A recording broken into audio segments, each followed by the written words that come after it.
Hello guys, I am Dr. Magesh. I welcome you all back to this new and sweet session for today. And the topic for today is superfoods for diabetes mellitus. You know, when patients come to me to my clinic, they ask me whether it's newly diagnosed or already diagnosed. Okay, when I tell my patients, Mr. George, you've been having this diabetes and your medications you're taking these medications regularly and your sugars are under control. Some patients, though they take their medications regularly, their sugars will not be under control. Okay, some patients are not compliant. They don't take their medications. They just take it easy and then let it go, and then they don't take their medications, and then their sugars would hit the roof and go like a sky high.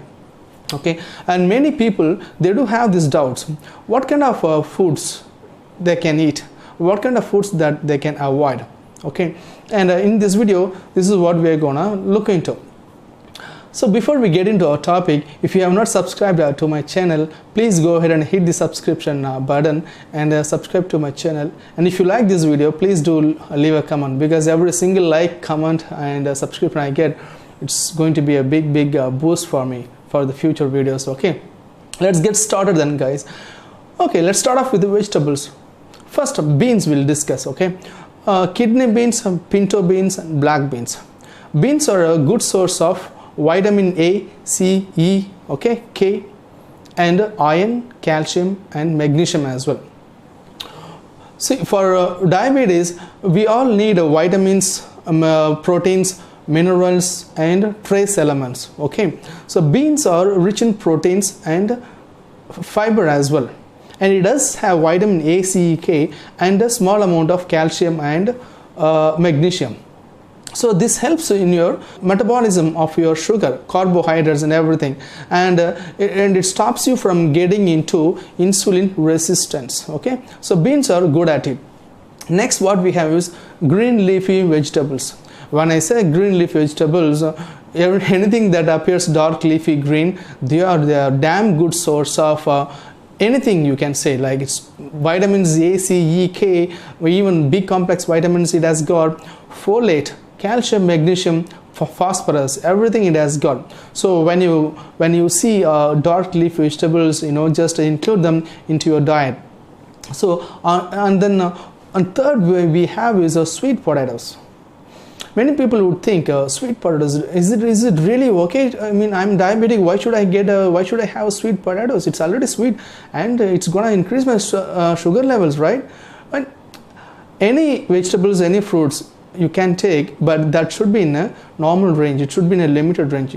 If you binge on one fruits, if you binge on one vegetable, it's no good. Okay, the sweet potatoes can also be taken, and it has got a lot of vitamin A, fiber and vitamin C and potassium as well. So all this together increases your carbohydrate metabolism and stops is insulin resistance. Okay, and fourth is tomatoes. Tomatoes, it comes everywhere. Tomatoes has got a lot of vitamin C and antioxidants. So you can take these tomatoes in any form, like in raw, pureed, or in a sauce. But the point is, there shouldn't be any added preservatives or added sugars into that. Okay, that's the most important thing that I would advise. And let's get into fruits. In fruits, what we have is the most important one that I always like to begin with: the berries. Many people love so many berries, but in berries, what I have here on the list is blueberries, strawberries and blackberries. These berries are loaded with antioxidants. When I say antioxidants are damn good enough, they are very essential to fight these free radicals. Okay, they are scavengers. They go and attack these free radicals and protect you from and damaging of your cells, like your pancreas cells. Your pancreas cells are very essential for producing insulin.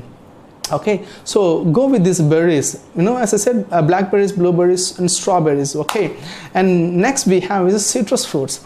In citrus fruits category, we have grapefruits. Grapefruits mean not that grape. Okay, grapefruits are the big ones. In Tamil we say mulamparam. Okay, so go for grapefruits, oranges, lemons and limes. because these fruits are a damn good source of vitamin A, vitamin C, and folate. Of course, folate is essential for cell metabolism, nucleic acid synthesis. You need a B12 and folic acid. So folate is a form of a folic acid that is essential for cell metabolism. And these citrus fruits do have potassium. Okay, so if you get your hands on berries and citrus fruits, you can take as much as you want. Take one orange juice, or take like 50 grams of grapefruits, and go for the fruit salad instead of binging on only citrus fruits alone, or binging on only berries alone. Just go for a fruit salads. That will almost like 100 gram every day. That's good enough to keep your healthy. Okay, and what we have on the list next is nuts and seeds. When I say nuts and seeds, they are very good source of good fat, good fatty acids.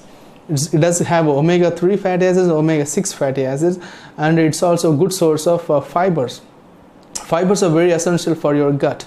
Okay, so and when I say this, nuts and seeds, walnuts and pistachios, almonds are also very, very good.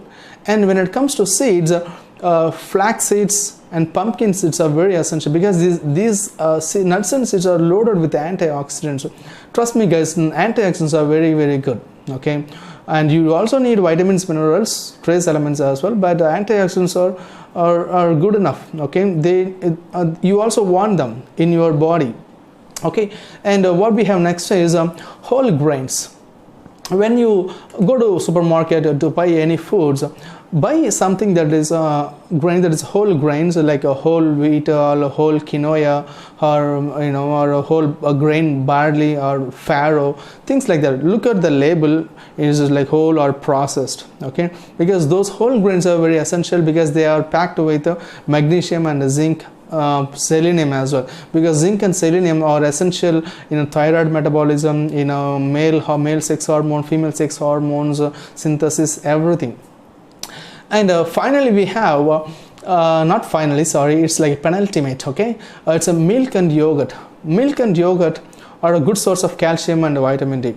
Okay, because calcium and vitamin D keep your bones and teeth stronger. Okay, they are very essential. And so you make sure you include 50 to 75 grams of yogurt, means curd, in your diet every day to keep your calcium and vitamin D metabolism. Okay, and last but not least is fish, non-vegetarian. That's my dish. Okay, and in this category, I would say fatty fish. Fatty fish means there are some fish comes under this category.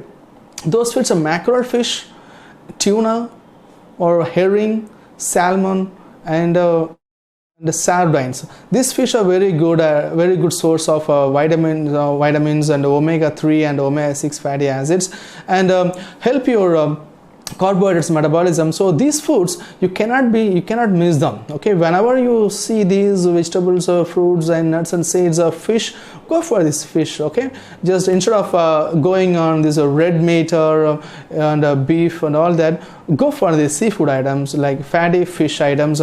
That's good for your brain health and overall health. Okay, I hope I have given you some amount of information that's good for diabetes. So please go through this list and then make use of this video. If you like this video, please just leave a comment. That would be a great boost for me. I'll see you all guys in my next video with more information, and until then, it's Dr. Magesh signing off from you guys. Bye bye.